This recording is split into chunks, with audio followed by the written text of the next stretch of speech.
સુરતના બારડોલીના કડોદ ગામના પર્વતારોહક પિતા અને તેમની પુત્રી નેપાળમાં ટ્રેકિંગ દરમિયાન ગુમ થયા બાદ શોકજનક સમાચાર સામે આવ્યા છે। ભારે હિમવર્ષા બાદ સંપર્ક વિહોણા બનેલા જિગ્નેશભાઈ લલ્લુભાઈ ભંડારી અને તેમની પુત્રી પ્રિયાંશીના મૃતદેહ આજે શોધખોળ દરમિયાન મળી આવ્યા છે। આ ઘટનાથી કડોદ ગામ અને સમગ્ર સુરત જિલ્લામાં શોકની લાગણી ફેલાઈ ગઈ છે।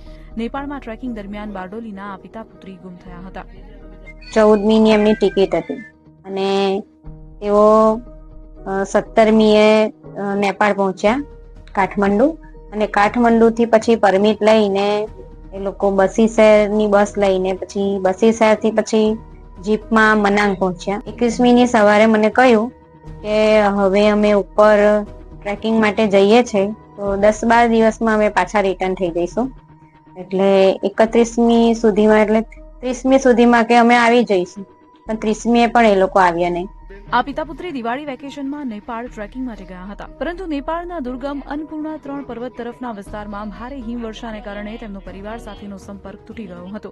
ત્યાંના સ્થાનિકો તરફથી તેમની શોધખોળ કરવામાં આવી, પરંતુ કોઈ પત્તો લાગ્યો ન હતો, જે બાદ પરિવારે પોલીસ ફરિયાદ કરી એમ્બેસીનો સંપર્ક કર્યો હતો।